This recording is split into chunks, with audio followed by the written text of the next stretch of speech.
आज़ादी की 75वीं वर्षगांठ को इस देश के यशस्वी प्रधानमंत्री नरेंद्र मोदी जी ने इसको अमृत महोत्सव मनाने का उसकी घोषणा की है। ऐसे बहुत से अनगिनत क्रांतिकारी वीर सपूत भारत माता के लाल जो इस भारत माता को आज़ाद कराने के लिए जो शहीद हुए, जिनका इतिहास के पन्नों पर नाम छापने का या नाम छुपाने का पाप कांग्रेस ने किया है। इस नाते जो है हरियाणा के बहुत ही कर्मशील प्रदेश अध्यक्ष चौधरी ओम प्रकाश धनखड़ जी के नेतृत्व में 126 कार्यकर्ता अंडमान निकोबार 28 दिसंबर 2021 को गए थे 1 जनवरी 2022 तक। उसमें 30 दिसंबर को जहां 1943 में उस समय घोषित देश के राष्ट्रपति के नाते नेताजी सुभाष चंद्र बोस ने तिरंगा झंडा फहराया था, जिसको फ्लैग पॉइंट बोलते हैं। वहाँ पर सभी कार्यकर्ताओं ने धनखड़ जी के नेतृत्व में तिरंगा झंडा फहराया 30 दिसंबर को ही। और सेलुलर जेल में वहाँ के शहीदों को, वहाँ के क्रांतिकारी वीर सपूतों को किस प्रकार से यातना, प्रताड़ना, उनके भोजन में कंकर पत्थर मिलाना, बीमार होकर के वैसे मर जाते थे, कोई किसी प्रकार का ट्रीटमेंट नहीं, और उनको किस प्रकार से अपर्याप्त भोजन और किस प्रकार से उनको यातनाएं दे करके तेल निकलवाना और फिर कोड़े मारने, तो बड़ी दुखदाई है। ऐसे बहुत से लोगों को जानकारी है ही नहीं।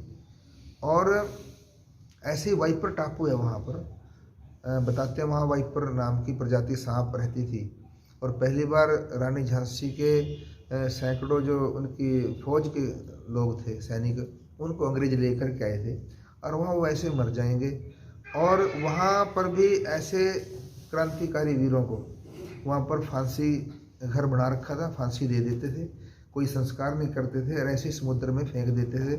ऐसी जो है ना, जो मछलियाँ, मगरमच्छ, उनको अपने ग्रास बनाने का काम कर देते थे।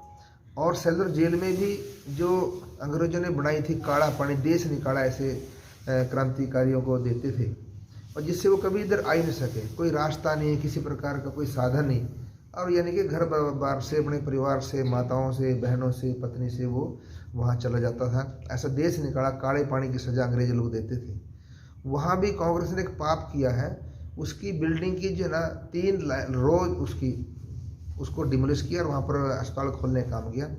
लेकिन के उपलक्ष्य में हमारे देश के यशस्वी प्रधानमंत्री ने ये ठाना है कि हम इसको, जो अपने शहीदों को, अपने क्रांतिकारियों को सही मायने में श्रद्धांजलि देने के लिए ऐसे कार्यक्रम रखे गए हैं। और हमारा जो एक जत्था पूरे हरियाणा से भारतीय जनता पार्टी का, हमारे प्रदेश के यशस्वी प्रदेश अध्यक्ष ओम प्रकाश धनखड़ जी के नेतृत्व में वाइपर टापू और पोर्ट ब्लेयर जो हम गए हैं, वहाँ पर अन्य जगह पर हम घूमे हैं, वहाँ पर गए हैं। वहाँ क्योंकि मैं एक बात बताना चाहता हूँ कि ये कांग्रेस ने बहुत सी चीज़ें ऐसी छुपाई हैं इतिहास में जिसका हमें पता ही नहीं है।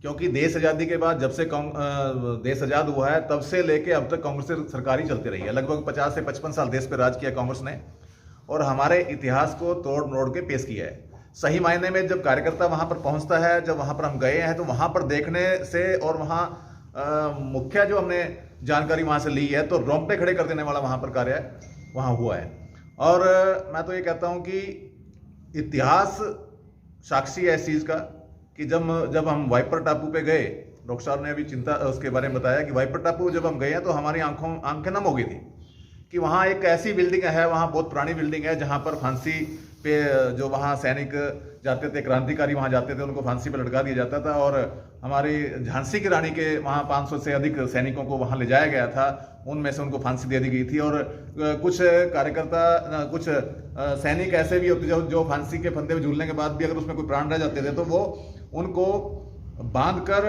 और पत्थर बांध के पानी में डुबो देते थे ताकि उनका रिकॉर्ड ही ना मिल पाए।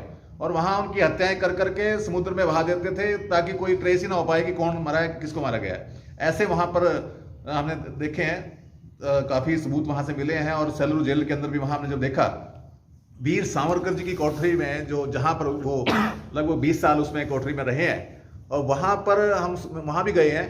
और वीर सावरकर जी की कोठरी जो है उसके बिल्कुल सामने फांसी घर बनाया था।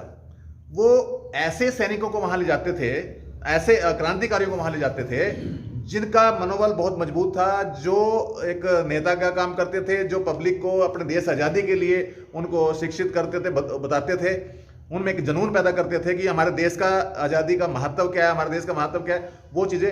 तो वो ऐसे कार्यकर्ताओं को काले पानी की सजा दी जाती थी, ताकि काले पानी ले जाके, और वहां से काले पानी जाने का मतलब यह सजा होगी तो वहां से दोबारा वापस नहीं आ सकता था, वो पूरा जीवन उसका वहीं पर ही खत्म हो जाता था।